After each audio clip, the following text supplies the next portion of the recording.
কাল যখন এলাম এসে দেখছি পুরো সমুদ্র শান্ত, এবং আমরা প্রায় এখান থেকে প্রায় 2 কিলোমিটার হেঁটে চলে গেছিলাম ওই পিছন দিকে যেখান থেকে ঢেউটা আসছে। সকালবেলা যখন আমরা এলাম এই 9টা সাড়ে 9টা নাগাদ এসে দেখি প্রচণ্ড ঢেউ চলছে এবং পুরো জলে পরিপূর্ণ। অর্থাৎ এই বিচের অন্তত এইভাবে করে যদি বলি প্রায় 2 কিলোমিটার আগে আমরা এগিয়ে গেছিলাম, হাঁটছিলাম। এখন কিন্তু হাঁটার তো কোনো স্কোপই নেই, বরং বড় বড় ঢেউ। আর সব থেকে বড় কথা একেবারে শান্ত পরিবেশ, কেউ নেই। আমি তো একটা কথা বলবো, প্রাণের বন্ধু বা বান্ধবীর সাথে বেরিয়ে পড়ো এখানে। Welcome to Dhublaguri sea beach. অবশেষে এসে পৌঁছলাম ধুবলাগুড়ির সি বিচে, যেটা দেখার জন্য বেশ বহুদিন ধরে প্ল্যান চলছিল। কি দুর্দান্ত লাগছে, যেন আকাশ মিশেছে মাটিতে।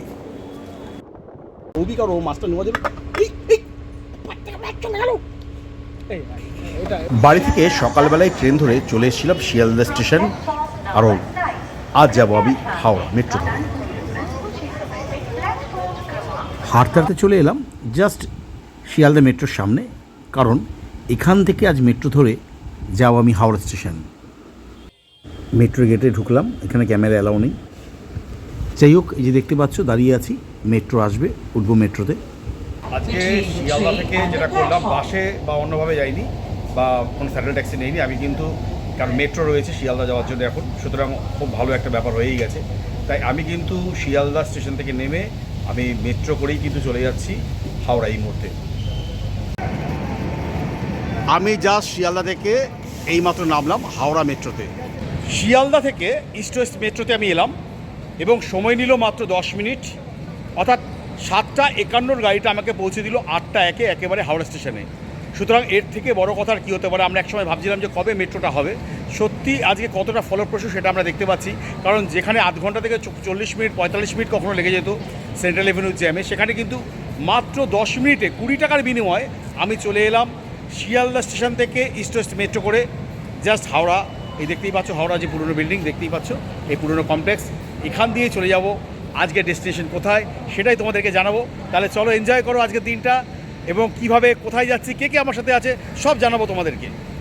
শিয়ালদা থেকে হাওড়া যে মেট্রোটা এলে এবং এই যে নামলে, নামার পর যদি কারো মানে কনফিউজ না হয় সেই জন্য কিন্তু দেখো এখানে করে দেওয়া আছে। অর্থাৎ নেমেই দেখতে পাবে 1 থেকে 15 নম্বর প্ল্যাটফর্ম, অর্থাৎ এই যে অ্যারো চিহ্ন দেওয়া রয়েছে, এই অ্যারো চিহ্ন হচ্ছে 1 থেকে 15 নম্বর প্ল্যাটফর্মটা কিন্তু ঠিক বাদিকে। অর্থাৎ আমি ঠিক যেভাবে করে নামলাম বাদিকে হচ্ছে 1 থেকে 15 হাওড়া প্ল্যাটফর্ম 1 থেকে 15, আর এই দিকে রয়েছে 17 থেকে 23।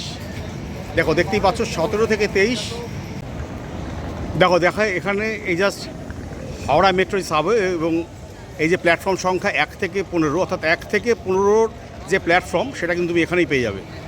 আমরা কোথাও যাওয়ার আগেই না কি করি, হাওড়া স্টেশনে ঠিক এই জায়গাটায় উঠি। খুব সুন্দর লাগে জায়গাটা দেখতে, অপূর্ব। আমি এই মুহূর্তে চলে এসেছি হাওড়ার ঠিক এই জায়গাটা, অর্থাৎ যেখানে বিশ্রামগার যেটাকে বলে, সেখানে বিশ্রাম নেয়, আমি সেখানেই চলে এসেছি। প্রত্যেকবারই কোথাও না কোথাও যাওয়ার আগে কিন্তু আমরা এখান থেকে ছবি নেই, এবং আজ যাচ্ছি উড়িষ্যার ধুবলাগুড়িতে। হ্যাঁ, এবং আমাদের ট্রেন 9:10-এ ধৌলি এক্সপ্রেস। কি তোমাদের মনে হতে পারে ধৌলি এক্সপ্রেস হাওড়া? ধৌলি এক্সপ্রেস 25শে আগস্টের আগে এই ট্রেনটা ছাড়তো শালিমার থেকে, তবে 25শে আগস্ট থেকে কিন্তু ট্রেনটা হাওড়া থেকে হয়ে গেছে। অর্থাৎ হাওড়া থেকে 9:10-এর ধৌলিতে কিন্তু আমি যাচ্ছি এবং নামবো বালাসোরে। সে 17 থেকে 23, অর্থাৎ আমাদের যে ধৌলি, সেই ধৌলি দাঁড়িয়ে আছে 20 নম্বরে। সুতরাং আমরা এই রাস্তাটা দিয়ে এখন চলে যাব 20 নম্বর প্ল্যাটফর্মে। এই ধৌলি দাঁড়িয়ে আছে 20 নম্বর প্ল্যাটফর্মে, আমরা এবার এই ট্রেনটা চড়বো। দেখতেই পাচ্ছ 9:10-এ ছাড়বে। আগে এটা শালিমার থেকে ছাড়তো, এখন হাওড়া থেকেই ছাড়ছে।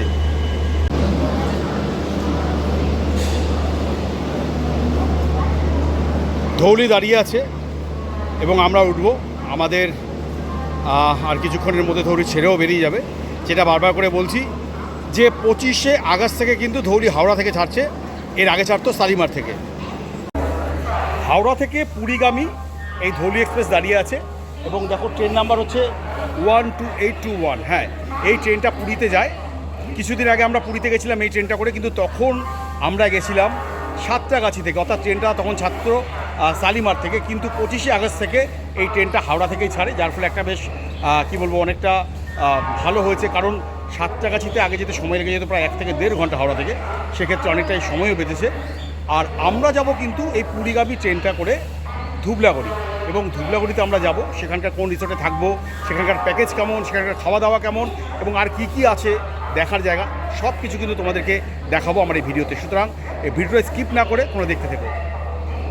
নির্ধারিত সময় অর্থাৎ 9টা বেজে ঠিক 10 মিনিটে ধৌলি কিন্তু ছেড়ে বেরিয়ে গেল হাওড়া স্টেশন থেকে। ট্রেন জাস্ট কিছুক্ষণ আগে প্রথম যে স্টেশন সাতটাগাছি, সেই সাতটাগাছিতে এসে দাঁড়ালো কিছুক্ষণ, এবার ট্রেন ছেড়ে যাচ্ছে, এবং প্রত্যেকটা আপডেট কিন্তু থাকবে আমাদের, অর্থাৎ কীভাবে গেলাম প্রত্যেকটা ইনফরমেশান তোমাদের দিতে থাকবো। এখন এই মুহূর্তে দেখতেই পাচ্ছ ট্রেন ছেড়ে দিয়েছে। সুতরাং আমরা সাধারণত মোটামুটি যেটা মনে হচ্ছে যে 1টা থেকে 1:15-20 নাগাদ পৌঁছে যাওয়ার কথা আমাদের। এরপর দেখা যাক কী হয়, পুরো ডিটেলসটাই কিন্তু তোমাদেরকে জানাবো। আমি আর নীল মোটামুটি তো রয়েছি, এবং নীলের মতো ভিডিও এডিট ফেডিট কী সব করে যাচ্ছে, করতে থাকুক। আরেকজন যে সৌভিক, সে কী করছে সেটাও তোমাদেরকে দেখাচ্ছি। মানে ট্রেনে এসে আমরা যে চুপচাপ বসে থাকি না, আমরা কী কী করতে থাকি সেগুলোকে তোমাদেরকে একটু দেখাই। দেখো এইভাবে করে ট্রেনের মানে একটু বিপজ্জনক কিন্তু এগুলো, যেভাবে করে দাঁড়িয়ে রয়েছে, এইভাবে করে ট্রেনের ছবি নিয়ে যাচ্ছিল। ঠিক আছে, কী বলবো আর বলো।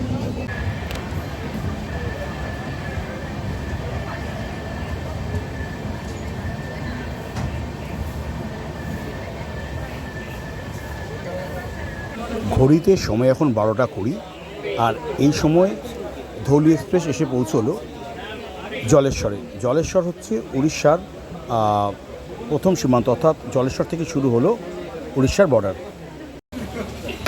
ধৌলি এক্সপ্রেস এই মুহূর্তে বালেশ্বর ছেড়ে বেরিয়ে যাচ্ছে, অর্থাৎ আমাদের ট্রেনটা আসার কথা ছিল 12:58, ট্রেনটা ঢুকলো প্রায় আধ ঘন্টা পরে। এখন কিন্তু বালেশ্বর ছেড়ে বেরিয়ে যাচ্ছে, এখন সময় হচ্ছে 1:31।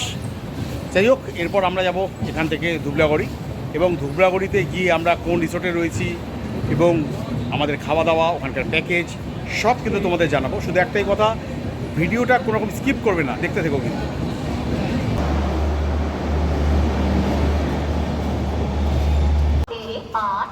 Gopinathpur Nilgiri Baleshwar memo passenger platform क्रमांक 4 पर आ रही है। For the kind attention of তো ধুবলাগড়ি যাওয়ার জন্য প্রথম যে স্টেপ সেটা হচ্ছে বালেশ্বর স্টেশনে নামলাম, এবং এখানে দেখো দেখতে পাচ্ছ এই যে দাদা, এই দাদা দাঁড়িয়ে আছে, অর্থাৎ রিসোর্ট থেকে এই দাদাকে পাঠানো হয়েছে আমাদেরকে নিয়ে যাওয়ার জন্য। এই যে দাদা দেখছো গোলাপি একটা গেঞ্জি পরে দাঁড়িয়ে রয়েছে, এনাকেই পাঠানো হয়েছে আমাদেরকে নিয়ে যাওয়ার জন্য, অর্থাৎ ওনার গাড়িতেই আজকে আমরা যাব আমাদের ধুবলাগড়ি যেখানে আমরা থাকবো সেই জায়গাটায়। এই দাদা রয়েছে আমার সাথে। দাদা আপনার নাম কে হয় দাদা? পাপ্পু। পাপ্পুদা যাবে আমাদের সাথে। সুতরাং সব মিলিয়ে একটা আনন্দ তো আমরা করবো। অর্থাৎ ওই যেটা বললাম, ফার্স্ট স্টেপ আমরা নেমে গেলাম হচ্ছে বালাসর বা বালেশ্বর, এখান থেকে আমরা যাব যেটা আমাদের ডেস্টিনেশন, অর্থাৎ ধুবলাগড়ি। চলো তাহলে, পাপ্পুদা রয়েছে সাথে, কোনো চিন্তা নেই, আর তো নীলও রয়েছে, সৌভিক রয়েছে, সব মিলিয়ে বিন্দাস একটা আনন্দ করবো। কিন্তু আমরা যাব ট্রিপিলার ক্যাম্পে। হ্যাঁ, বারবার করে বলছি, ট্রিপিলার ক্যাম্পে আমরা যাব, যেখানে আমাদের ব্যবস্থা করা হয়েছে থাকার। এবং এই যে অটোটা দেখতে পাচ্ছ, পাপ্পুদার অটো, এই অটো করেই কিন্তু আমরা চলে যাব টিপিলার ক্যাম্পে, অর্থাৎ ধুবলাগড়িতে গিয়ে মৌজ মস্তি আনন্দ সব কিছু কিন্তু তোমাদের দেখাবো। এই আমাদের আজকে চেতক, এই পক্ষীরাজ ঘোরা করেই কিন্তু আজকে আমরা চলে যাব টিপিলার ক্যাম্পে। থেকে তোমরা যেমন গাড়ি চাইবে তেমন গাড়ি আসবে, সেটা তোমাদের ভাড়ার উপর নির্ভর করবে। তোমরা যদি অটোতে যেতে চাও তাহলে অটো, তেমন ভাড়া হবে। আর তোমরা যদি এই ধরনের গাড়িতে যেতে চাও তাহলে ভাড়া একটু বেশি হবে। অর্থাৎ এটা কিন্তু তোমরা যেখানে যাচ্ছ তাদের সাথে কথা বলে নেবে যে তোমরা মানে কমফোর্টেবল তোমাদের কাছে কোন গাড়ি, কারণ এটা বাজেটেরও ব্যাপার আছে। তো আমাদের অটো ধীরে ধীরে এগিয়ে চলল রিসর্টের দিকে।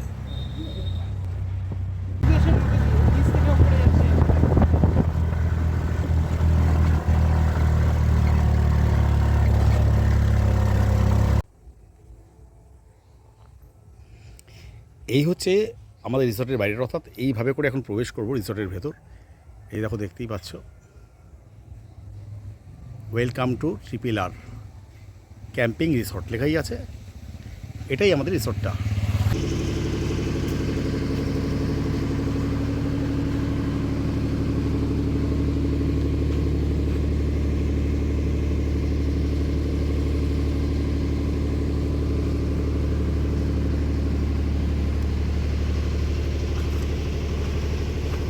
ইতিমধ্যে এই ট্রিপিলার, অর্থাৎ এই যে ট্রিপিলার ক্যাম্প, আমরা কিন্তু চলে এসেছি, এবং সুন্দর একটা জায়গা। এটা হচ্ছে খাওয়ার জায়গাটা। বাহ, খুব সুন্দর জায়গাটা সত্যি।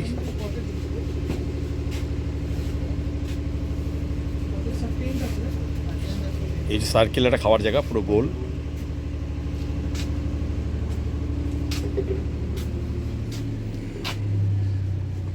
সুন্দর মনোরম পরিবেশ। আমি যখন এলাম দাদা কিন্তু দাঁড়িয়ে আছে, দেখলাম ডাব নিয়ে, অর্থাৎ ওয়েলকাম ড্রিঙ্কস কিন্তু ডাব দিয়ে শুরু, এবং একটু তো গরম রয়েছে, তার মধ্যে এই রকম যদি ঠান্ডা ডাব পাওয়া যায় তাহলে তো কোনো কথাই নেই। বাহ, বলছি দাদা ডাব কি তোমাদের এই গাছেরই?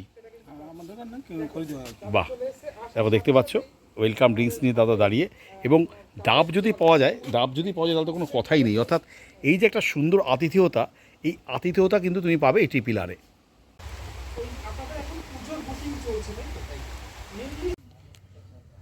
এই রুমটা দেওয়া হয়েছে, এখন এই রুমটায় ঢুকছি, দেখে নি রুমটা। এই দেখো বেশ কি সুন্দর, বেশ পরিপাটি করা রুম, এবং এই যে ওয়াল কালার দারুণ, এসি রয়েছে, কোনো অসুবিধে নেই, এবং ওয়েল ডেকোরেটেড, খুব দারুণ ফার্নিশ। কিন্তু এটা হচ্ছে বাম্বু কটেজ। এই বাম্বু কটেজের তারিফ কত সব তোমাদেরকে জানিয়ে দেওয়া হবে। তার আগে একটু তোমাদেরকে দেখিয়ে দিই, অনেক বড় ঘর, অনেক বড়। এই হচ্ছে আর ফ্যানও রয়েছে কোনো অসুবিধে হলে। আর এই যে দেখছো একটা ড্রেসিং টেবিল রয়েছে, নিচে কিন্তু আলমারির মতোও রয়েছে, দেখো দেখতে পাচ্ছ। তুমি জিনিসপত্র রাখতে পারবে, কোনো অসুবিধে নেই। সবথেকে বড় কথা, এখানে 4 জন তো থাকতেই পারবে একসাথে। এবং এই হচ্ছে জায়গাটা, এটা হচ্ছে বাথরুমের যে করিডোরটা, এখানে বেসিন আছে, একটা খুব সুন্দর ছোট বেসিন আছে। আমি একটু বাথরুমটাও দেখিয়ে দিই। বাহ, ওয়েল ফার্নিশড, একদম সুন্দর পরিপাটি করা বাথরুম রয়েছে, কোনো অসুবিধা নেই। আমার তো দারুণ লেগেছে।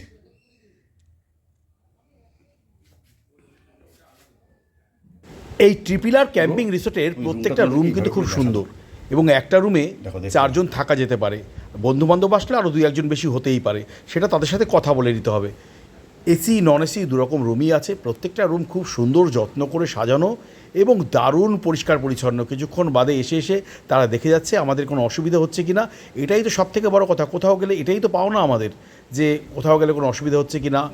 আর খুব সুন্দর দেখতে এই বাম্বু কটেজগুলো, জাস্ট আমি দেখছিলাম, অসাধারণ লাগছে। এবার আরেকটা রুমে যাচ্ছি, এরকম প্রচুর রুমের নাম্বার দেওয়া আছে। আমি 204-এই এলাম, এবং এই যে দেখো দেখতে পাচ্ছ, আমি জাস্ট ঠেলে একটু ঢুকছি। বাহ, বেশ একই রকম দেখতে, বেশ সুন্দর দেখতে রুমগুলো কিন্তু। আর এই যে দেয়ালের কালারগুলো কিন্তু দারুণ আকর্ষণীয়। এটাতে কিন্তু 3 জন থাকতে পারো, তো 2 জন থাকতে পারো, আরেকজন কিন্তু থাকতে পারবে। 3 জনের জন্য কিন্তু যথেষ্ট। মানে অনেক সময় আছে না, কাপেল আসে তাদের বাচ্চা নিয়ে আসে, এখানে থাকতে পারবে। দেখো কোনো কাপেল আসে, তারা যদি তাদের সাথে কোনো সন্ততিরা আসে, তারাও কিন্তু থাকতে পারবে এখানটায়। এবং এটাতে 3 জন থাকতে পারো। 3 জন যদি মনে করো তোমরা এখানে আসবে, তোমরা 3 জন এই রুমটায় থাকতে পারো। খুব সুন্দর ফার্নিশড রুম যেটা দেখাচ্ছি। এখানেও কিন্তু এরকম একটা দেখতে পাচ্ছি, এই টাইপের একটা ড্রেসিং টেবিল রয়েছে, অর্থাৎ নিচে আলমারি টাইপের রয়েছে, ওপরে কিন্তু ড্রেসিং টেবিলটা রয়েছে। এই যে দেখো দেখতে পাচ্ছি, খুব সুন্দর লাগছে কিন্তু দেখতে। আর ওপরের এই যে সিলিংয়ের ডিজাইন কিন্তু মোটামুটি সব ঘরগুলোতে একই রকম দেখলাম। আর এই চলে যাচ্ছি করিডোরটা, এখানেও কিন্তু এরকম একটা করিডোর রয়েছে, অর্থাৎ বাথরুম করিডোর। এখানে রয়েছে বেসিন রয়েছে, যে বেসিন দেখতে পাচ্ছি, এই দেখো একটা বেসিন রয়েছে সুন্দর। আমি এবার একটু বাথরুমটা খুলি।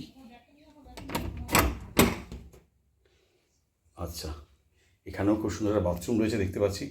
ওয়েল ফার্নিশড, মানে মানুষ কি চায়, একটু পরিষ্কার পরিচ্ছন্ন থাকবো, এবং যেখানে এসছি সেখানে যেন একটুখানি রিল্যাক্সে থাকতে পারি। সুতরাং রিল্যাক্সে আসার জন্য এই জায়গাটা হচ্ছে বেস্ট। ট্রিপিলার সত্যি খুব ভালো। ট্রিপিলার নামটাও দারুণ। তোমরা ট্রিপিলার এই যে ক্যাম্পটা, এখানে তোমরা চলে আসতে পারো। এইটুকু কথা বলতে পারি, তোমাদের দারুণ লাগবে। সবথেকে বড় কথা, পরিবেশটা খুব সুন্দর। দেখো কতটা পরিষ্কার পরিচ্ছন্ন। এসি তো রয়েছেই, কোনো অসুবিধে নেই।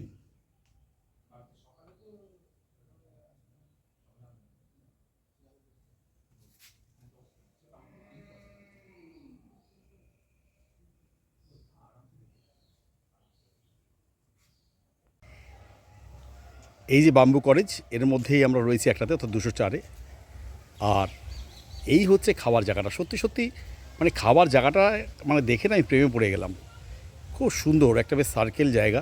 সবথেকে বড় কথা, খুব সুন্দর সাজানো রয়েছে। আর লেখা আছে আই লাভ ট্রিপিলার, সত্যি দারুণ দারুণ দারুণ। এই দেখো তোমাদেরকে দেখাচ্ছি জায়গাটা, এর মধ্যে খাওয়া অসাধারণ। এই দাদারা খাবার দিয়েও যাচ্ছে, কারণ অনেকক্ষণ বেরিয়েছি আমরা সকালবেলা, আর সুন্দর করে সাজানো রয়েছে, দেখো দেখতে পাচ্ছ, বাহ এই দেখো দেখতেই পাচ্ছ। এবং বলছি না, খুব সুন্দর পরিবেশের মধ্যে, সবথেকে বড় কথা একটা দারুণ পরিবেশের মধ্যে খাচ্ছি, মনে হচ্ছে যেন চারিদিকে জঙ্গল, তার মধ্যে আমরা রয়েছি, একটা অসাধারণ। এবং সবথেকে বড় কথা সত্যি খুব সুন্দর জায়গা। মেনু হাজির, ভাত রয়েছে, আলু ভাজা রয়েছে, শশা রয়েছে, পেঁয়াজ রয়েছে, লেবু রয়েছে, লঙ্কা রয়েছে, ডাল রয়েছে। ও হো হো হো, একেই তো দুপুরে ভীষণ খিদে পেয়েছে, তারপর তো আর কি বলবো, আর কোনো কথাই নেই এখন। এই হচ্ছে লাঞ্চ, অর্থাৎ লাঞ্চে কী কী থাকে তোমাদের দেখাচ্ছি। নীল, সবিক, একদম ভাই এটা কথা বলো, খিদেটা কেমন পেয়েছে বলো ভাই? হেভি খিদে পেয়েছে, খুব খিদে পেয়েছে। আর যা খাবার দাবার দেখছি, মানে হ্যাঁ। ভাবছি যে কখন ঝাঁপিয়ে পড়বো। কখন ঝাঁপিয়ে পড়বো, সত্যি কথা, কারণ প্রচণ্ড খিদে পেয়েছে। তুমি মানে কি এখন ক্যামেরাটা বন্ধ করে খাবে? আচ্ছা আগে খেয়ে নি, তারপর তোমার সাথে কথা হবে না, তার আগে একটু কারণ দেখি। সেবার সময় নো কথা। চলো তাহলে আমি পেট ব্যথা, ঠিক আছে তোমাদেরকে দেখাচ্ছি, একটুখানি দেখিয়ে নি কী কী দিয়েছে এরা। দুপুরের খাবারের মেনুতে গরম গরম ভাত, আলু ভাজা, স্যালাড, ডাল, কাঁকরোলের একটা সবজি, আর রয়েছে চিংড়ির একটা বেশ কি বলবো, বেশ একটা চিংড়ির, আমি না ঠিক এই পথটা কখনো খাইনি, চিংড়ির একটা বেশ ঝোল টাইপের, আর রয়েছে পমফ্রেট। সব মিলিয়ে অসাধারণ দুপুরবেলাটা। কিন্তু একটা কথা বলি, আমি কিন্তু মাছ খাই না। এই মাছগুলো না কিছুক্ষণ বাদে, এই যে সৌভিক আর নীল দুটো এসছে আমার সাথে, এই দুজন কিন্তু গেঁড়িয়ে দেবে আমি জানি। আর কী করবো, আর আমি যখন খাই না দুজন তো গেঁড়াবেই। তবে এই মাছ নিয়ে কিন্তু ওদের মধ্যে একটা মাছের যুদ্ধ হবে, এইটুকু বলে রাখতে পারছি না। প্রচুর খিদে পেয়ে গেছে, অনেক সকালে বেরিয়েছি, আর ভাত তো সামনেই রয়েছে বুঝতেই পারছো। তো সুতরাং ও একটা না পাঁপড়টা হয়েছে, একটা পাঁপড় দাও তো, একটু পাঁপড়টা একটু দেখাই। ওফ ভাই, চাটনি আছে, পাঁপড় আছে, মানে পমফ্রেট আছে, রমেনদাও চলে যাবে। তারপর হচ্ছে তোমার কি বলে স্যালাড আছে, আলু ভাজা আছে, কাঁকরোলের তরকারি আছে, চিংড়ির মানে বেশ একটা ঝোল টাইপের কিছু একটা করা আছে। সত্যি কথা বলবো, খেয়ে নি, পরে কথা বলবো। হ্যাঁ, প্রচণ্ড খিদে পেয়েছে। নীল, আমি তো দেখছি তুমি ভালোই সাটিয়ে খাচ্ছ বেশ। আবার কি করবো, চিংড়ি মাছ পাইছি। হ্যাঁ চিংড়ি মাছ পেলে যে কোনো মাছ, হ্যাঁ, সাথে যদি পমফ্রেট মাছ হয় এরকম বড় বড় পিস, দেখুন আপনারাই দেখুন, এরকম বড় বড় চিংড়ি ছাড়া যায়। আর পমফ্রেটটা দেখি, পমফ্রেটটা তো বেশ বড়ই পমফ্রেট। এই দেখুন, আমার এক হাতে আমি ধরতে পারতেছি না, বুঝতে পারছেন? ঠিক এইরকমই। সবিক তো কোনো কথাই বলছে না ভাই, খেয়েই চলেছে। আমি খাওয়ার সময় কথা বলি না। সেবা করার সময় হ্যাঁ। কথা বেশি না, আগে খাওয়া তারপরে। বলছি ভাই, আমাকেও কি, আমি ভাবছি একটু না শিখবো মাছ খাওয়াটা। তুমি যদি মাছ খাওয়া শিখেছো, হ্যাঁ, আমি আর কথা বলবো না, আমি তোমাকে নিয়ে যাবো না কোথাও। মানে বুঝতে পেরেছো, মানে যাতে আমার মাছটা এরা মিলে সাটিয়ে দিতে পারে। কি বলবো ভাই, বলো, আর কিছু বলার নেই। যাই হোক, এখন খাওয়া চলছে, খেতে থাকি, তারপরে তো কথা হবে তোমাদের সাথে। এই দেখো মাছ ঝাড়াঝাড়ি চলছে ওখানটায়। লাস্ট পাতে এই চাটনিটা দিয়ে শেষ করব। আহা, দেখেই তো বেশ কেমন লাগছে, জিভে জল চলে এসছে। ওয়াও, বলছি সৌভিকা, নীল ভাই, এবার তো তোরা ওঠ, একটু খেয়াল তো দে। পাচ্ছি না, হ্যাঁ? দুটো মাছ মাছ আছে নীল। আমি পাচ্ছি না। না, আমি বলছি এবার তো একটু ক্ষান্ত দাও, ওঠো এবার। আমরা আমাদের যে রিসোর্টটা সেখান থেকে বেরিয়ে গেলাম এবার সমুদ্রে যাবো বলে। দেখো আগে দেখতে পাচ্ছি ওখানে ছবি খাটছে, নীল রয়েছে, এবং অদ্ভুত কিন্তু জায়গাটা দেখতে পাচ্ছ, জাস্ট খালি ঝাউয়ের ঝাউ, পুরো ঝাউ পাতার জঙ্গল। ঝাউর জঙ্গল পেরিয়ে সমুদ্রের দিকে যতটা এগোচ্ছি, দেখো দেখতেই পাচ্ছ প্রচণ্ড হাওয়া দিচ্ছে। জাস্ট আমি জানি না হাওয়ার শব্দটা পাচ্ছ কি না, প্রচণ্ড হাওয়া। এগিয়ে যাচ্ছি হাওয়ার মধ্যেই, কারণ আর কিছুক্ষণ পরেই কিন্তু এখানে সূর্যাস্ত হয়ে যাবে। অর্থাৎ ওফ, জাস্ট বলে বোঝাতে পারছি না। নিচের গাছগুলো দেখো, তাহলেই বুঝতে পারবে কতটা হাওয়া দিচ্ছে।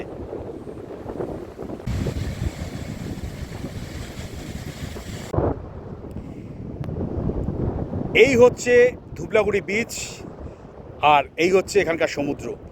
ধুবলাগুড়ি বিচ, যেটাতে আসার জন্য বেশ কয়েকদিন ধরে প্ল্যান করছিলাম, অবশেষে চলেই এলাম আমি, নীল আর সৌভিক। সত্যি খুব ভালো লাগছে এখানে এসে। এবং যেটা বলছিলাম, আর পাঁচটা সমুদ্রের মতো নয়, কিন্তু এই সমুদ্রের ক্যারেক্টারটা যেন পুরোপুরি একটু আলাদা। দেখো অনেকটা দূরে কিন্তু জল চলে গেছে, আর যেইটুকু জল রয়েছে সেই তার মধ্যে কিন্তু আকাশের এই যে একটা রেপ্লিকা সেটা পড়েছে এবং দারুণ লাগছে। ওফ, এই বিচে কোথাও যেন হারিয়ে যেতে নেই মানা, কোথাও মনে হয় শুধু তুমি আর আমি। চলতে চলতেই আমরা দুজনেই বলে উঠব, এই পথ যদি না শেষ হয় তবে কেমন হতো তুমি বলো তো। অসাধারণ একটা বিচ, কোনো মানুষজন নেই, জনহীন, শূন্য। অবশেষে ঠিক সন্ধেবেলা যখন সূর্যাস্ত হলো আমরা চলে এলাম আমাদের টিপিলে যে ক্যাম্পিং রিসোর্ট সেখানে, এবং সেখানে আমাদের জন্য ওয়েট করছিল। এখানে দিয়ে দিয়েছে দেখলাম বেশ গরম গরম পেঁয়াজি, সস, চা রয়েছে। সবিক তো ভালো সাটিয়েই যাচ্ছে দেখছি বসে বসে।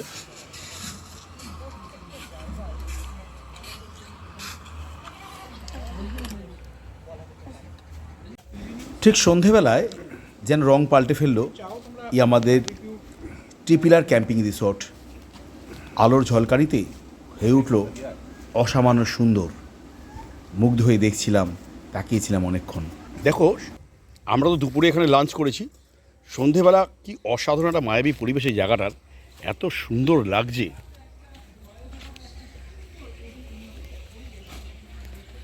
তোমাদেরকে একটু ঘুরে দেখাই, দেখো দেখতেই পাচ্ছ বেশ অসাধারণ লাগছে এই জায়গাটা।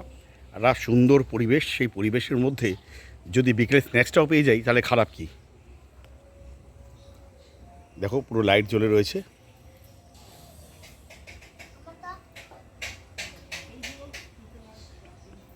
জায়গাটা এত অসাধারণ কি বলবো, বসতে দারুণ লাগে।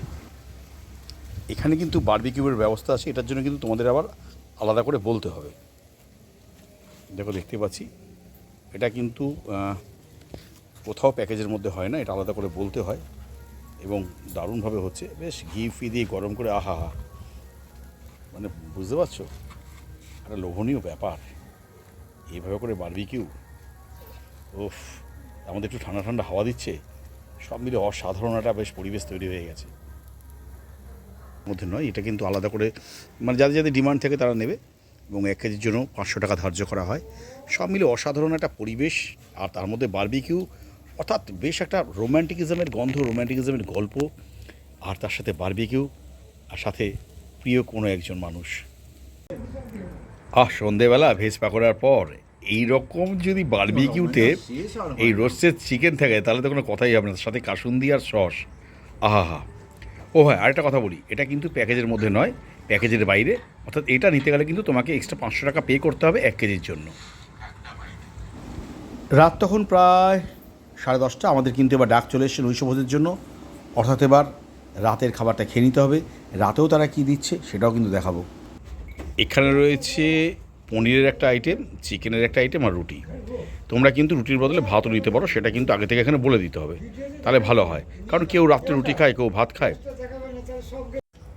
নীল, খাবার কেমন ভাই? এ ক্লাস খাবার, খেতে খেতে হাঁপিয়ে গেছি আমি। কি কেমন খাবার সবিক? সকাল থেকে যখন থেকে আসছি শুধু খেয়ে যাচ্ছি, ঠিক আছে। আর সত্যি খুব সুন্দর খাবার, কিন্তু কোয়ালিটিও খুব সুন্দর। যিনি রান্না করছেন তার সাথে একটু পরিচয় করে, হয়তো এটা কেউ কোথাও করায় না, আমরা কিন্তু করাবো। কারণ এই মানুষটাই, এই যে কাকু নমস্কার। নমস্কার। আরে আপনার হাতের রান্না তো জাদু আছে একদম, আমরা তো খেয়ে খেয়ে। আমি তো আর্মি কুক। হ্যাঁ তাই, আর্মি কুক, হ্যাঁ army, ex army. Ex army. এবং এই যে এই যত পদ কি সব আপনি রান্না করেন? আমি, এগুলো আর কেউ নেই এখানে। আপনি রান্না করেন? বাহ, এত ভালো হাতের রান্না। আপনি তো মানে এটা তো উড়িষ্যা, কিন্তু আপনি থাকেন মেদিনীপুর, অর্থাৎ পূর্ব মেদিনীপুর। পূর্ব মেদিনীপুর। আপনার এত ভালো হাতের রান্না, আপনি কি মানে আর্মিতে যখন ছিলেন তখনও কি রান্নাই ছিল আপনার? আপনার রান্নাই ছিল। ও, ওর জন্য এত ভালো রান্না আপনার। সত্যি এত এই মানে কি বলবো, কাকুর নামটা একটু জেনে নিই। কাকু, অর্জুন কুমার দাস। কাকুর নাম হচ্ছে অর্জুন কুমার দাস। এবং সত্যি কথা বলছি, এই অর্জুন বাবুর হাতের যে রান্না, মানে এই দেখো না, সব গাঁক গাঁক গাঁক গাঁক করে গিলেই যাচ্ছে। সকালে দেখেছো তো, তোমাদের ভিডিও দেখেছিলাম, গিলে যাচ্ছে গাঁক গাঁক করে, এখনও গিলে যাচ্ছে। সত্যি অসাধারণ রান্না, অসাধারণ রান্না। আমি খালি একটাই কথা বলবো, তোমরা ট্রিপল আর যে আছে এখানে খালি চলে আসো একবার, ব্যাস, আর কিছু করতে হবে না। আসো আর খাওয়া দাওয়া করো। হ্যাঁ, আসো আর খাওয়া দাওয়া করো। সত্যি কথা বলছি, মানে একটু সমুদ্র দেখো, খাওয়া দাওয়া করো, মানে খেতে খেতে ক্লান্ত হয়ে যাবে। সত্যি তো ক্লান্ত হয়ে গেছি আমি। হ্যাঁ, এইটুকু কথা বলতে পারি। আর অসাধারণ তো খাবার, যেটা বললাম। যাই হোক, আর কি বলবো, তাহলে এখন রাত্রিবেলা নৈশ ভোজে সবাই বসেছি এবং খেতে খেতে বেশ অনেকটা আমাদের সময়ও হয়েছে আজ, এবং বেশ ঝিরঝির করে বৃষ্টি হচ্ছিল, একটু একটু ঠান্ডা ঠান্ডা লাগছে। যাক, সব মিলে একটা অসাধারণ কিন্তু সময় কাটালাম আমরা। জাস্ট ঘুম থেকে উঠলাম কিছুক্ষণ আগে, এবং উঠে যদি দেখি দাঁত টাত মাজার পর যে এই রকম একটা বেশ লুচি, ডিম সিদ্ধ আর লাল মিষ্টি পান্তুয়া টাইপের রয়েছে, তাহলে তো কোনো কথাই নেই। তবে কী জানো তো, খুব সন্তর্পণে এই মালগুলো কালকে থেকে যা শুরু করেছে না, কে যে কাঠটা ঝেড়ে দিচ্ছে বোঝা যাচ্ছে না। ঠিক আছে, হ্যাঁ, বুঝতে পারছো কি আরম্ভ করেছে? এই দেখো, এই লুচি, ডিম সিদ্ধ, এইগুলো কিন্তু কখনো লুট হয়ে যেতে পারে। তাই এই লুটটা হওয়ার জন্য আগেই আমাকে তুমি আমার মিষ্টি খাচ্ছ কবে থেকে? ঢুকে নিয়েছি। তুমি মিষ্টি খাচ্ছ কবে? তুমি মিষ্টি খাচ্ছ কবে থেকে? ও ঠিক আছে, ডিমটা তো তোমার। ও ঠিক আছে ভাই, একটু কি আরম্ভ করেছে। বেশ সুন্দর প্রকৃতির কোলে এইরকম যদি ক্যাম্প থাকে তো কার না ভালো লাগবে বলো তো। এই জাস্ট ক্যাম্পগুলো ওফ, দুর্দান্ত। তোমাদেরকে দেখাবো ভেতরটা।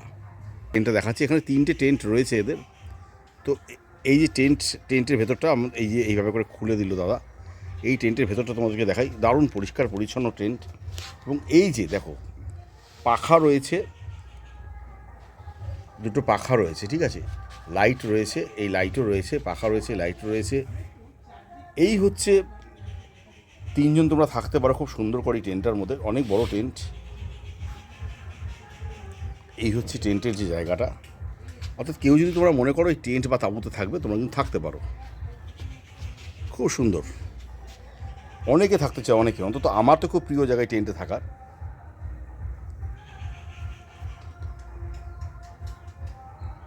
আমি পুরুলিয়া গিয়েও কিন্তু টেন্টে থেকেছিলাম। আমার টেন্ট খুব ভালো লাগে, মানে বেশ দেখো সবসময় না 4 দেয়ালের মধ্যে আটকে থাকতে না ভালো লাগে না। এরকম একটা টেন্ট থাকবে বেশ প্রকৃতির মধ্যে, বেশ এইভাবে করে আড্ডা মারবো, খাবো দাবো সব কিছু, তবে না একটা ব্যাপার থাকবে ঘোরার। তাই তোমরা যারা টেন্টে আসতে চাও, তোমরা টেন্টে থাকতে পারো।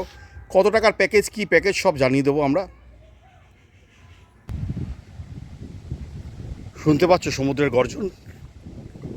বললাম না, একটা অদ্ভুত জায়গা।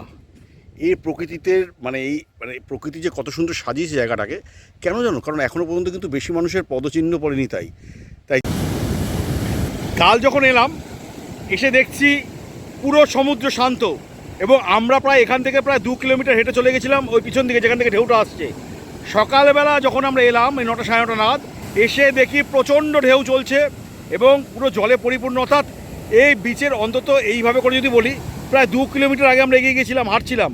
এখন কিন্তু হাঁটার তো কোনো স্কোপই নেই, বরং বড় বড় ঢেউ। আর সব থেকে বড় কথা, একেবারে শান্ত পরিবেশ, কেউ নেই।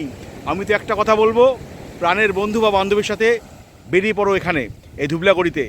আর টিপিলার রিসোর্ট ক্যাম্প যেটা রয়েছে সেখানে তোমরা থাকো। এই যে বিচটা দেখছো, এই বিচ থেকে জাস্ট 5 মিনিট। এই মুহূর্তে ট্রিপল আর ক্যাম্পিং রিসোর্টের রঞ্জনদা বসে আছে আমার সাথে। রঞ্জনদার থেকে জেনে নেবো। রঞ্জনদা, আমাদেরকে তো অনেকেই জানতে চায় যে ট্যারিফটা কত, তো একটু আমি প্রথমেই জানতে চাইবো এই যে কটেজগুলো আছে, এই কটেজগুলোর ট্যারিফ কত? দেখুন, আমাদের কটেজ 2 রকম আছে, ঠিক আছে। একটা প্রিমিয়াম আছে, একটা নর্মাল কটেজ আছে, ঠিক আছে। আপনি যদি এসি রুম নেবেন কি নন এসি রুম নেবেন, প্রাইস আলাদা আলাদা আছে। এসি যদি ডবল বেড নেবেন তাহলে 2500 টাকা পার হেড পড়বে, আর নন এসি রুম নিলে এটা 1800 টাকা পার হেড পড়বে। একটা কথা আছে, যদি গ্রুপ রুমে আমরা থাকতে চান, যদি এসি রুমে আপনি 4জন-5জন নেবেন তাহলে সেটা আরে রেট কমে যাবেন, 2200 টাকা পড়বে। আর যদি group room non AC group রুমে কতজন থাকতে পারে? 4জন-5জন পর্যন্ত থাকা যাবে। 5জন পর্যন্ত থাকা যাবে গ্রুপ রুমে, হ্যাঁ। আর যদি আপনি সেই গ্রুপ রুমটা নেবেন নন এসি নেবেন তাহলে 1600 টাকা হবে। 1600 টাকা। আচ্ছা, আরেকটা কথা বলছি যে এখানে কতগুলো দেখলাম আপনার ক্যাম্প রয়েছে, এই ক্যাম্পগুলোর ভাড়া কত? এই যে তাঁবু টাইপের রয়েছে, তাঁবুগুলো হচ্ছে আমাদের ডম টেন্ট, এগুলো ভাড়া হচ্ছে 1300 টাকা পার হেড, লজিং পুডিং নিয়ে। কজন থাকতে পারে ওটা? 2জন, 3জন, 4জন পর্যন্ত আপনারা যেমন নেবেন সেমন পাওয়া যাবে। আচ্ছা, 4জন থাকা যায়? 4জন পর্যন্ত থাকা যাবে। 4জন থাকা যাবে। আচ্ছা, এইগুলোর মধ্যেও কি মানে কোনো এসি নন এসির ব্যাপার আছে? না, টেন্টে এসি নেই, টেন্টে বাথরুম কমন থাকবে। কটেজগুলো যত কটেজ আছে আমাদের সব অ্যাটাচ বাথরুম কমন আছে, ঠিক আছে। আর টেন্টে কিন্তু কমন বাথরুম 4খানা আছে আমাদের। 6খানা টেন্টে 4খানা বাথরুম আছে। 6টা টেন্টে 4টে বাথরুম। বাহ, ভালো। আচ্ছা, আরেকটা কথা হচ্ছে, এখানের মোটামুটি চেক ইন এবং চেক আউট টাইমটা কটায়? চেকিং টাইম আমাদের 12টায়, যদি দুপুর 12টা। লাঞ্চ থেকে খাওয়া দাওয়া স্টার্ট হয় আমাদের। লাঞ্চ, ইভিনিং স্ন্যাক, ডিনার, আর তারপরে দিন ব্রেকফাস্ট দিয়ে 10টায় চেক আউট থাকে। চেক আউট থাকে, 10টায় ওয়েলকাম ড্রিঙ্কস থাকে প্রথমে ডাবের ওয়েলকাম জল থাকে। থাকে। আচ্ছা, একটা কথা বলো যে যদি কোনো মানুষ এখানে আসতে চায় সহজভাবে কি করে আসতে পারবে? দেখুন লোকজন তো আসতে চাইছেন গাড়ি নিয়ে, কেউ আসছে ট্রেনে আসছেন, যারা গাড়িতে আসবেন NH-16 আসবেন, আমাদের গুগল ম্যাপে লোকেশন দিয়ে দিব, ঠিক আছে? গুগল ম্যাপে লোকেশন আপনি চলে আসতে পারবেন। আর আমাদের হলদিপোদা হচ্ছে লাস্ট NH স্টপেজ, হলদিপোদা থেকে আপনি NH থেকে নামবেন। হলদিপোদা হচ্ছে, আচ্ছা, হ্যাঁ, হলদিপোদা NH থেকে 17 কিলোমিটার। 17 কিলোমিটার। আর যদি ট্রেনে আসবেন, ট্রেনে আসলে আপনার হাওড়া থেকে বহুত ট্রেন আছে, ফলকনামা আছে, ধৌলি আছে, এইগুলো সকালে ছাড়ে 8:10 আর 9:15 এইগুলো ছাড়ে। আর আরও সকালে যেটা আছে আমার বন্দে ভারত, এটা বহুত ভালো ট্রেন ওটা। বন্দে ভারতে যদি আপনি আসবেন তাহলে 6:10 ছাড়ে, এখানে বালেশ্বরে আপনাকে 2 ঘন্টা 45 মিনিটের মধ্যে পৌঁছে দিবে। বালেশ্বর থেকে এই যে আপনার এখানটায় আসবে প্রায় আমি যা দেখলাম কালকে 1 ঘন্টা 1 ঘন্টার মতো লাগলো। তো বালেশ্বর স্টেশন থেকে আমার এখানে আসতে 1 ঘন্টা লাগে। হ্যাঁ, তো সেখান থেকে আসার জন্য কি উপায় আছে? হ্যাঁ, আপনি অটো বললে আমাদের এখান থেকে অটো পাঠানো হয়, নাহলে স্টেশন থেকে পেয়ে যাবেন আচ্ছা, অটো। গাড়ি যেটা নেবেন আপনি, অটোতে আমাদের এখান থেকে ভাড়া হচ্ছে 700 টাকা নেয়, যাওয়া আসার 1400 টাকা নেয়। কজন? আপনি 4 জন 5 জন 6 জন পর্যন্ত আসতে পারবেন অটোতে? একটা অটোতে। আর গাড়িতে যেটা ধরো কার যেটা আসবেন, কারে ওটা 4 জন 5 জন, ওটা 1300 টাকা নেয়। যদি আপনারা 9 জন 10 জন আছেন, যদি কেউ বড় গ্রুপ থাকে ও যে আসতে চায়, তাহলে ওটা 1400 টাকা নিবে, 9 জন 10 জন আসতে পারবে। 1400 টাকা যাওয়া, 1400 টাকা আসা, হ্যাঁ, এটা 9-10 জন আসবেন, মানে 2800 টাকা পড়বে। হ্যাঁ হ্যাঁ। আর একদম তাহলে আমার তোমার ওয়ান এখানে সাইড হচ্ছে 1400 টাকা। আছে আমাদের কাছে একদম বীজ, ঝাউ বাগান। বীজ তোমার এখান থেকে কতক্ষণ? আমি তো দেখলাম 2-3 মিনিট খুব জোর। 2-3 মিনিট লাগে, একদম ঝাউ বাগান স্টার্টে, একদম বীজ, স্টার্টিংয়ে বীজ। যা, খুব ভালো থেকো। তো যারা বুকিং করবে একটু তাদের নাম্বারটা একটু বলে দেবে, কী নাম্বারে বুকিং করবে? বুকিং নাম্বার হচ্ছে আমাদের 7873666637, আর একটা নাম্বার হচ্ছে 7205552637। এই নাম্বারে কন্ট্যাক্ট করবেন, হোয়াটসঅ্যাপ করবেন, আপনাকে ডিটেলস পাঠিয়ে দেবো। আর আপনি যখন বুকিং করবেন আপনাকে একটা টোকন পার হেড। আমি এখানে যে ট্রিপিলার ক্যাম্পিং রিসর্ট সেখানেই রয়েছি, এবং দুর্দান্ত যেমন তাদের খাওয়া দাওয়া তেমন তাদের আতিথেয়তা। সব থেকে বড় কথা, 3 থেকে 3.5 মিনিটের মধ্যেই এই ভার্জিন সি বিচ, যেখানে কেউ নেই, শুধু মনে হচ্ছে পুরো সি বিচটাই আমাদের।